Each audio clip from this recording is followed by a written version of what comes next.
Okay, so we haven't spoken in a month. So what's changed in the last 4 weeks? Is the vibe good heading into round one? A lot has changed. I saw you. I was still in California. Went home.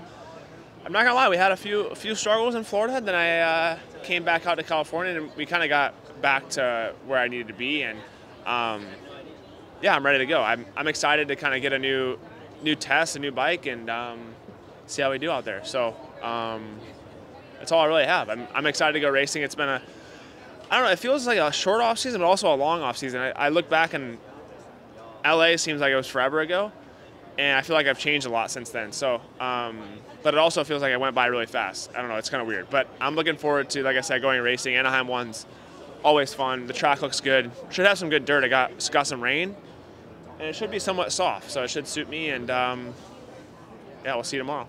I guess when you went back to Florida, that was the first time really motoing down on a KTM on soft East Coast tracks. Mm-hmm. So that's where you learnt some things that you hadn't encountered beforehand. Yeah, for sure. And I think part of it was my fault, like setting the bike up. I might have went the wrong direction. But I think also the team learning me, going back to Florida, I really needed that, because the flaws that I felt like came out, we would have never seen in California, and now we kind of got those out of the way. And I think we chased some stuff that we went directions that I don't feel like they've gone before with different riders, and getting out of the box a little bit and trying some new stuff. So yeah, I'm looking forward to, like I said, but also just working with the team. This is our first race together. It's new beginnings, and started this off with a bang. Is the stuff you learned on the East Coast even relevant to a hardpack West Coast race? Yeah, for sure. I mean, I think this track's going to be somewhat soft. It's going to have good moisture. Honestly, it could have really good conditions. It's not super soft, but it also has that moisture and that tackiness that could turn out for a great racetrack. And yeah, we'll get the ship off the dock, get this thing sailing, so we're ready to go.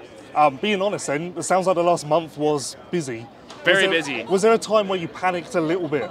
Oh, there's always not a panic, but like, we got to get this stuff together. And I think it's been cool working with these guys. They've lacked no effort. They've tried everything, and we've like I said, we've gone in the wrong direction. Now we're back in the right direction, and it's cool. The bike wasn't perfect for a while, but the team never stopped working, and have always given me their best effort, and that's something that I can always be confident in and really thankful for, that they always put their best foot forward, and I always will as a rider. So it's been cool so far, and like I said, it's interesting for tomorrow. I think these last couple of days I've been having good days on the bike, last couple of weeks at least, and ready to show off the new KTM tomorrow. Yeah, two more quick things. I'm guessing you can't wait to actually race and put all of this unknown questions, just bullshit put it out on the behind table. you. Yeah, because you're just getting hit with the same thing over and over. Is it okay? How are you doing? Are you enjoying it? Like,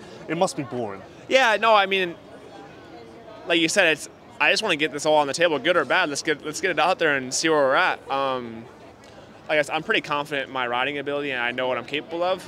But it's just a new season, and all those unknowns kind of build up during the off season, and we get to go out there and ride in a couple minutes. So kind of get those not jitters, but those unknowns out of the way, and come in tomorrow focused and ready to go. And most important thing, we did manage to renew the contract for the ship. Yeah. New paint, but we're off to year 2. Yeah, how the paint's going good? Yeah, it's drying at the moment, but we'll be good. We're a bit behind, but we're gonna get it off the dock and ready to set sail again. So we're ready to. Yeah, I'm glad with the group of people we have behind us, and I don't know if you and Steve got the captain thing figured out. That was never a thing. It was never a thing, but Steve still. I don't know if he thinks he's the captain still, but when you do something good, people want to copy you. Yeah, that's the way of life. There's got to be followers in there. Some people are leaders, some people are followers. Some are followers. We've got sheep here. Yeah, he can be co-captain. Okay. So, based on something that got brought up in the press conference, is the fact that since you went to the Monster Energy Yamaha Star Racing team, that you've kind of been on a year-to-year timeline. It kind of reminds me of something funny. Ryan Villapoto signed a 3-year contract at the end of his career with Kawasaki, thinking that's what he wanted. And then we all saw him do 2 years, and then a couple rounds of GPs and kind of bail out. Like, there's that weird expectation of signing long-term deals. Probably earlier in your career, you want them. But later on, how's basically the year time? Is it just keep it more fun, not having this expectation over you that you have to keep going? that's how it's played out so far, and it's okay as long as you perform, on those year-to-year deals. And yeah, I've been fortunate for that situation. Nice. And it's worked for me, and I've enjoyed it as long as I'm still near the front of the racing. That's been my mindset with this kind of since then, since I've signed on. And yeah, here we are. I feel like, of course, since you made that move, we've said it for the last couple of years, you seem to enjoy it the most we've ever seen it. Talking to you, seeing you at the races, seeing the way you engage with fans, everything, you seem to enjoy racing more than ever. And as these years keep clicking, you look at it now, are you enjoying it more than you did 5 years ago? Yes, totally am. Yeah, so it's just a different mindset, but I think early on there's so much expectation just to, in my situation was to win the championship. Yeah. Like I had an immense amount of pressure, and as I should have, but I think that was a reason of seeing things differently. Yeah. So actually, me and Jamie were having this conversation the other night, and we were talking about as you get older, just like everybody, it's harder to push yourself, to get yourself uncomfortable, whether it's on the dirt bike or even trying new things in life. You kind of settle in, and you're getting that later age of racing. Does ever strike your mind, like basically pushing yourself on the track? Do you ever catch yourself having to mentally go, I need to find a way to elevate myself? Because we talk about with the field that we see this year, naturally a lot of people are looking at what Jet did last year, and they're looking at somebody like you or Chase and going, man, these guys may have to step up more. The whole sport looks like it's still elevating. Yeah. Do you still find that easy for you to do, or does it get a little bit tougher as you get older? For me, it's kind of like been the same the whole way. It's like you are always trying to improve, and if you don't, then you are going to get left behind. That's just like in life, right? So, yeah, of course I'm watching Jet. Of course I'm watching Chase. Trying to see what they're doing and certain techniques and whatever it may be, and then as it comes to the motorcycle stuff, you are always trying to develop. That's why we're testing in the off season, but that just never stops. So it's just part of the game, and I guess as a racer, that's nice is you do always have that chase of getting better. So coming into the season, you were one of the few riders that doesn't have a major team change, a class change, something major going on. You're, of course, coming off what we continue to talk about, the Achilles injury, but as you've said, it's been a way better recovery than I think anybody would have expected. Yep. So there's the challenge to get healthy, to get on the bike, to get racing, but then what you said, watching the footage of guys, knowing where you ended off last year of racing, once you knew that you were good to go racing, what did you want to focus on this? What did you want to focus on this off season to be better for A1? It was just trying to just improve, I guess, a little bit of everything. Like there's certain things on the track, watching Chase and Jet, and then of course we try to improve the motorcycle. So it's both. And I was overall though, like I just need to bring what I brought and a little bit more, I feel like. But that's kind of a broad question, and as I said before, it's just always trying to just get better, whatever it may be. I'll hit you with one, maybe it's a little more precise. Like I think of myself going to the track. Most of us Joe Blows, we have enough room for improvement. We can find a technique, a jump on the track, something to work on that we can make it happen, and we still have a lot of gap, how much better a Joe Blow can get on the weekend. We look at you guys and how good you are, and it's hard to fathom that you can find something to work on that you probably get that same excitement feeling out of, because you can see such a difference. Is there anything this offseason you worked on, technique, something you learned on a track from watching it's a little different, just something that gave you that pleasure that most of us have? I'll say, actually, I did make a pretty major change, and that was the tires that I run.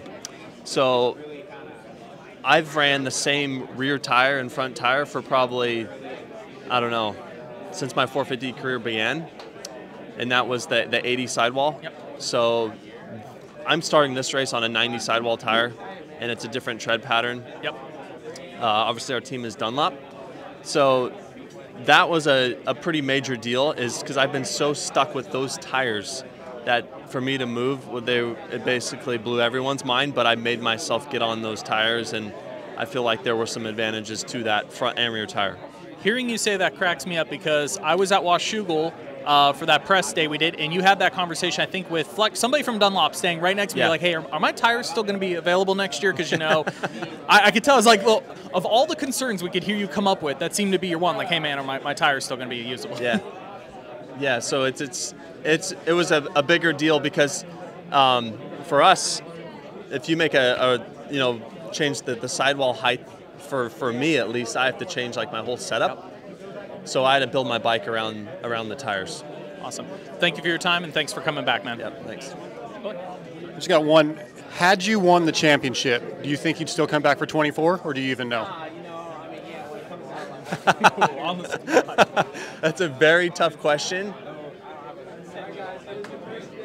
I think I had a better chance of coming back, but I don't know, man. One thing's for sure is I still love the challenge of just getting ready for racing and going racing. Again, this year-to-year Eli's great. Thanks, man. Thanks.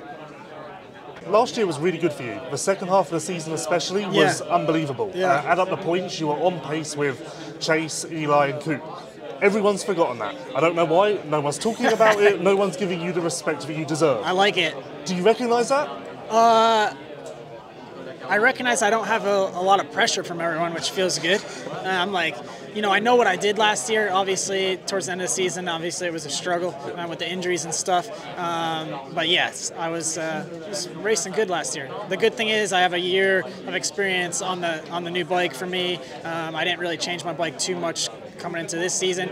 One, because I didn't have a lot of time to change that bike, recovering from injury, so I was just building as much as I could, doing as much riding as I could. So, but yeah, definitely, I still have like a good feeling. I was really, good last year. I was building on things, and that's this year. I'm just super open-minded and want to go out there, have fun, really enjoy it, and build throughout the season, and just stay consistent. And I had that consistency going last year. Unfortunately, I had those few hiccups, but that's the past, and we're in the future now, and I'm excited to go racing with the guys. With the injuries that you've had and the recovery that goes along with that, how far behind the 8 ball do you feel like you are at this moment? I feel like, if you ask me, I feel like I'm really far behind. But if you ask like the team around me, they're like, dude, you look really good. You look just as good as where you're at. I feel like, obviously I would like to be stronger, more muscly, a little fitter. But, obviously I've been doing my motos, things like that. But yeah, I would say I'm not as good as, I think as a professional athlete, you always want to be better. Yeah, I want to be better. But like I said, it's a long season. I have plenty of time to build. So just stay consistent, see where we're at. Obviously, it's been brought up that I'm really good at Anaheim, but I don't have that pressure to go out from anyone and try to win the race. Yeah, that'd be cool to win the race, but that's not the deciding factor of my season. My deciding factor of my season is just be consistent, have fun, and build throughout the season and enjoy it. Okay, last thing, does that wind you up? Everyone talks about how great you are at Anaheim, but as I started with at the top, you've proven you're great everywhere. You can do a full season, you can string races together. Exactly. But for some reason, the narrative is you're good at this one race only, and then we'll never hear from you again. Does that annoy you? Yeah, it's like, all right, like whatever, but. And then it's like, why are you so good at Anaheim? Or like last year I was good here, but I didn't, I kind of threw it away, had a crash or whatever, had a couple crashes, but it's just, I love racing and I handle the pressure well. So, but yeah, this first race doesn't really, isn't the deciding factor. It's a long season. There's a lot of races. I'm just glad to be here, be healthy, and going racing. I'm just thankful for that.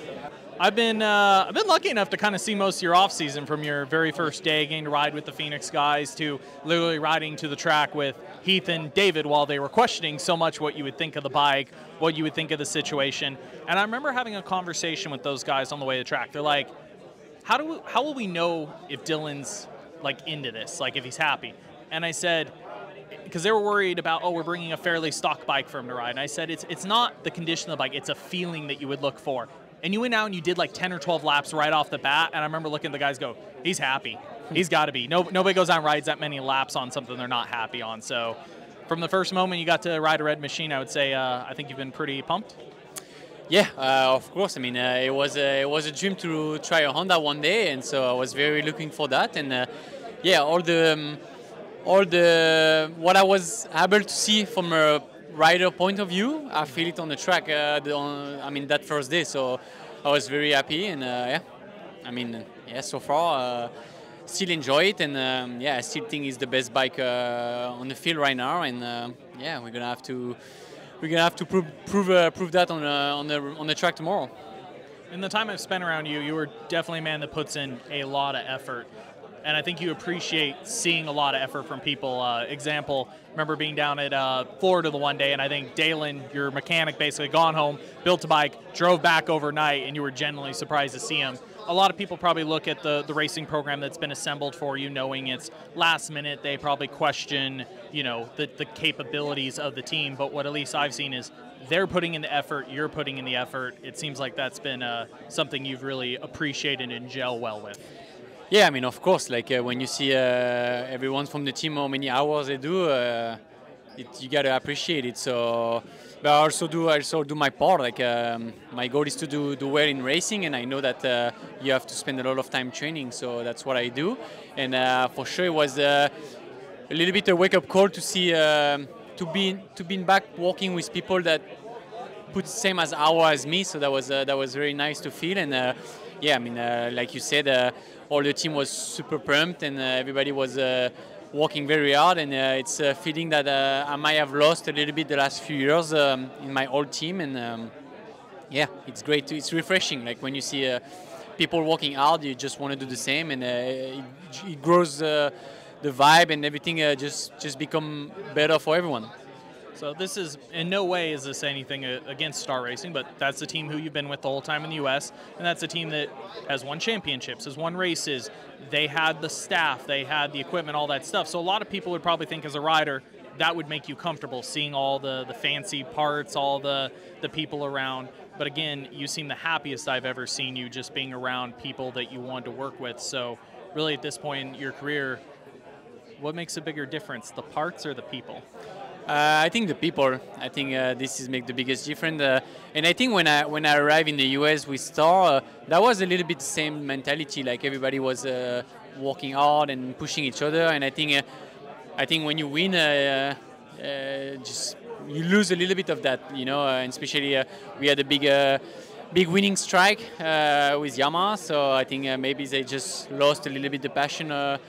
Of the hard work, so I don't know. I can't really tell, but for sure coming back with Phoenix Honda and Factory Connection and everyone, everybody was just so happy to have me, and it was a great feeling for me because I lost that a little bit before, and everybody's pushing hard, and we're here for real. We're here to do results, so we're gonna try our best.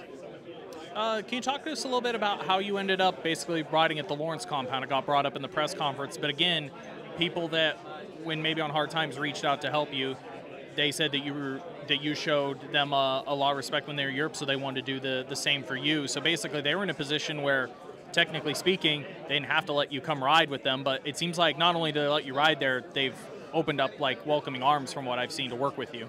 Yeah, it's a long story, with the Lawrence. I know them for a long time. We've been in Europe together in the same team, and I think when they arrived, they were pretty much alone, and I was just trying to be friend with them and helping them because I know what is it to leave everything and to a new country and be alone. So I don't know. They were just cool with me. I was cool with them, and they came to ride my home track in France many times, and we had great time together. And I was just being normal, just trying to help younger rider. And I feel like when I was looking for a place to ride this year, they just opened for me as a give back from what I did for them. So it was pretty cool. But at the same time, we've been friends for a long time now, and especially with Hunter, we're from the same generation, and we grew up a little bit similar, leaving home, being in Europe, riding for different team, and then moved to the US. So we know what it takes, and I think we just like he said in a press conference, we just friend, but at a different level from every other racer, Last one I'll leave you with is, if this program hadn't really come together, how close were you to calling it quits and retiring? I mean, I was about to. I think I was looking for a ride, but if the ride didn't come, I would have. I don't think I would have retired, but I would have wait for an opportunity. If someone get injury or whatever. So that was all I was. But yeah, no, I was not really interested to build anything by myself or spending my money building a DF team or whatever. It's not something I was really looking for. So yeah, I was also a little bit tired of racing. So I just need this new thing, this new vibe, this refreshing team and people to get me back to it. Do you feel like that refreshing aspect could even prolong your career? This new Yes, project? yeah, probably. Yeah, of course. Like when I see where I am today with the team and also like at the track with the Lawrence and stuff, the vibe, the fun we have, it's a big refreshing and I feel like I was missing this too much. All right, I'm going to straight up throw myself under the bus here. We were doing preview shows the other day, and it's so easy to talk about Jet and your teammate Eli and to talk about Chase, and then we go, oh yeah, Coop. And I feel bad because it happens in comment sections. It happens everywhere. You win a title, and everybody's like, Coop's back. You go a year without winning a title, and people just throw you under the bus instantly. You've got to be good. You've got to be good at taking his motivation at this point, right? Nah, for sure. I mean, it's our sport. We always look at the last race, right? And but no, it's good. Like I said, I come under the radar most of the time, but I feel like I'm in a great spot. Like I said, I've been able to win 2 of these things, and honestly, last year I look at it as a tip over away from maybe being another champion. But it's racing, right? Anything can happen. I think we saw that, and I had a great year last year, being the red plate, being in the title hunt all year, and I feel like I'm the same guy. I feel like I've improved here and there with some of my riding, and the sport right now is going to be very elevated with the new young guys coming in, the Lawrences and Chase, and guys like Eli are back. So it's, like we said, it's stacked, but I always know where I can be and my abilities on a motorcycle, and I look forward to the challenge of being up there. That happens every year we like to. We look at the list. Oh, there's this many 250 champions in the class now, this many winners. This is the greatest season ever. When you look at the guys you're racing compared to any other year, do you buy into that hype? Do you actually look at the list and go, dang, or is it kind of the same as the 450 class is? It's just always bad dudes. Yeah, I mean, I think the difference now is it's deeper for sure, and then the hard thing about it is if you're off, you're not going to have a 5th place night. You could have an 8th to 10th place night. I think that's the biggest thing. But there are contenders. I mean, there's no secret Jet's going to be a contender, and Hunter's going to be great on the bike. And like you said, there are storylines, but I think Jet's already shown, hey, he's won the 450 outdoor title, he's won SMX, he's going to be a contender, right? And so I think that's a guy right away, that we look at. And for me, though, I know Eli's going to be strong, Chase is going to be strong. The guys that are there, Kenny's going to be strong over 17. That's where I look at 17, not just A1. But everyone looks at things differently, and it could be the year that we do have 12 different winners. That's the exciting thing about this sport is you never know who shows up and who doesn't. So I don't believe in it or get into the hype too much, but I try to keep level-headed, know what I bring to the table, and like I said, I think I'm in a great spot with where I'm at confidence-wise, my fitness with the bike, and it's going to be a long season, and staying healthy and consistent and fast is what's going to make you a champ at the end. So team transitions are always kind of weird because you have people leaving teams aren't happy, people that are incoming that are stoked to be there. I think it's no secret at the end, not to say dissatisfied, but you and K-Tim have kind of run its course in a way. Chase is there, is happy. You had Dylan, who had kind of run his course at start. Sure. Phoenix is happy. Yep. We've seen a lot with some big names over years where one of the most common questions I got from just people at the track come up to me, like, want to bench race. They're like, oh, Chase is going to K-Tim and Coop wasn't happy there. And I'm like, look, when a group of people kind of buy into each other, it works. Like there's a certain freshness. Yeah. I'd say the same. You're at Star. Dylan left, wasn't happy. You're there. You seem ecstatic, basically. Yeah. No, right. I think everyone. It's a unique sport, right? When I think the goals aren't being met and you're having issues, it's tough, right? So I think for me, I've been with this group and I knew what they're capable of, and it's definitely tough. It's definitely tough, but I think for me, KTM, we had a great run. There was a lot of changes the last few years that, like you said, maybe I didn't agree with, and maybe for me they didn't agree with either, but everything happens for a reason, and I'm happy where I am. I feel like I'm putting myself in a good position to win another Supercross championship, and that's the goal, right? And, we'll see where it ends up at the end of the year.